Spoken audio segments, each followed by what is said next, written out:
Budget सिर्फ आंकड़ों का दस्तावेज नहीं होता है, बल्कि इससे करोड़ों लोगों की उम्मीदें जुड़ी होती हैं। 1 फरवरी को वित्त मंत्री निर्मला सीतारमण संसद में 2026 का आम बजट पेश करेंगी। इससे पहले देश के लोगों की निगाहें बजट पर टिक गई हैं। हर साल की तरह इस बार भी आम जनता, किसान, युवा, मध्यम वर्ग और कारोबारी सभी को सरकार से बड़ी उम्मीदें हैं।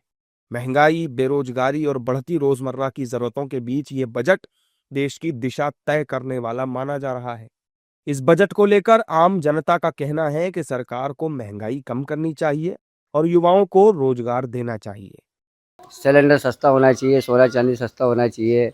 आदमी कैसे बनाएगा, कैसे खाएगा। और इधर से किराना भी सस्ता होना चाहिए। भाई आजकल तो ये है कि जगह जगह खड्डे खोद रहे, ये काम बंद होना चाहिए, रोज़गार में होना चाहिए। आम आदमी परेशान है, शादी ब्याह कैसे करेगा। आज मेरे 2 बच्चे, मैं सब्जी बेचता हूँ, कहाँ से बच्चा बच्ची के लिए सोना चांदी बनाऊँगा। बजट को लेकर सिर्फ आम जनता में ही नहीं बल्कि पेंशनर्स को भी काफी उम्मीदें हैं। उनका कहना है कि बढ़ती महंगाई पर सरकार ध्यान दे। हम लोगों को जो भी पेंशन मिलती है वो उस पर जो है इनकम टैक्स कटना ही नहीं चाहिए, लेकिन इसमें भी जो जिन पेंशनर को तनख्वाह पेंशन ज़्यादा मिलती है उनसे इनकम टैक्स की कटौती की जाती है। सरकार को किसी भी कर्मचारी को या किसी भी पेंशनर से इनकम टैक्स की कटौती नहीं होनी चाहिए, क्योंकि हम श्रम करते हैं, काम करते हैं, उसके एवज में हमको वेतन मिलता है। इस पर इनकम टैक्स की कटौती का कोई औचित्य नहीं है।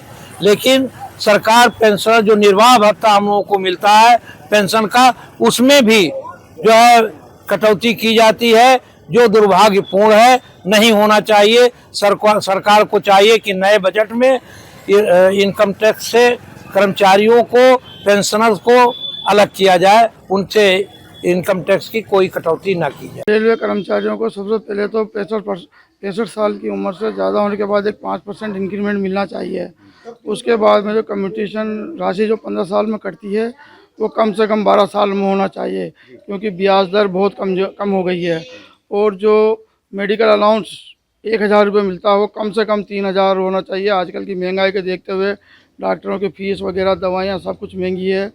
यह होना चाहिए कर्मचारियों के लिए, और कर्मचारियों को विशेष ध्यान देना चाहिए। बजट 2026 को लेकर व्यापारियों ने भी सरकार से काफी उम्मीद लगा रखी है। व्यापारियों के मुताबिक सरकार को व्यापार और कारोबार करने वालों के लिए राहत का ऐलान करना चाहिए। आने वाले समय में बजट से बहुत राहत मिलने वाली है। अभी तक जो राहत मिली है उससे ज़्यादा उम्मीदें हम लोग लगाए बैठे हैं। हम व्यापारी लोग आपस में सलाह मशविरा भी करते हैं कि बजट से बहुत राहत मिली है। किसानों को भी सरकार ने राहत दी है, 2-2 हज़ार करके 3 बार किस्त देती है। उससे उनके बच्चों की पढ़ाई लिखाई और उनका भी काम चलता है। आने वाले समय में किसानों के लिए ट्यूबवेल और सोलर पंप ये सब छूट पे मिल रहे हैं। सरकार जो है इससे वंचित नहीं होने देती है किसानों को, और व्यापारियों को भी आने वाले समय में बजट से काफ़ी राहत मिलने वाली है। इससे जो है सरकार को भी फायदा है और किसानों को भी फायदा है। आम बजट को लेकर सरकारी कर्मचारी भी आशावान हैं। सरकारी कर्मचारियों का कहना है कि सरकार को वेतन पर इनकम टैक्स पूरी तरह से माफ करना चाहिए। सरकार से मेरा एक सुझाव है कि जो राज्य कर्मचारी हैं, अधिकारी हों चाहे कर्मचारी हों, ये ड्यूटी करते हैं, उसके बदले सरकार वेतन देती है, तो वेतन पे टैक्स लगाने का कोई औचित्य मेरे समझ में नहीं आता है। लेकिन सरकार इस पे भी टैक्स लगाती है और वसूलती है। तो मेरा सरकार से ही अनुरोध है, केंद्र सरकार से, कि इस पे टैक्स, इस जो बजट में टैक्स समाप्त करें, टैक्स न लगावे। दूसरी है 8वें वेतन आयोग की रिपोर्ट, लगभग 2 वर्ष लगेगा, उसको पहले लागू करें कि कर्मचारियों अधिकारियों पर। एनपीएस जो हमारी पुरानी पेंशन की, एनपीएस के कर्मचारी अधिकारी हैं, वह पुरानी पेंशन जो बहाली करें। और संविदा आउटसोर्सिंग की जो सरकार नियुक्ति करती है, बेरोजगारी के साथ यह छल है, इस पे सरकार जो है रोक लगावे। नियमित नियुक्तियां, देश में लाखों पड़े हों, उस पर नियमित नियुक्तियां करें। वहीं टैक्स एक्सपर्ट्स का कहना है कि सरकार को टैक्स पेयर पर लगने वाले बोगस टैक्स को लेकर भी गंभीरता से विचार करना होगा। सरकार को कहीं ना कहीं एक जो पहले प्रक्रिया थी करस्पॉन्डेंस प्रक्रिया पत्राचार द्वारा, इसको अगर चालू करेगी तो जो मिसलेनियस टैक्स हैं वो नहीं आएंगे और इनकम टैक्स में इस बार बहुत बड़ा परिवर्तन होने वाला है। जाहिर है कि पिछले बजट में केंद्र सरकार ने 12 लाख रुपए तक की इनकम को टैक्स फ्री कर दिया था, जिससे मध्यम वर्ग और नौकरी पेशा लोगों को बहुत राहत भी मिली थी।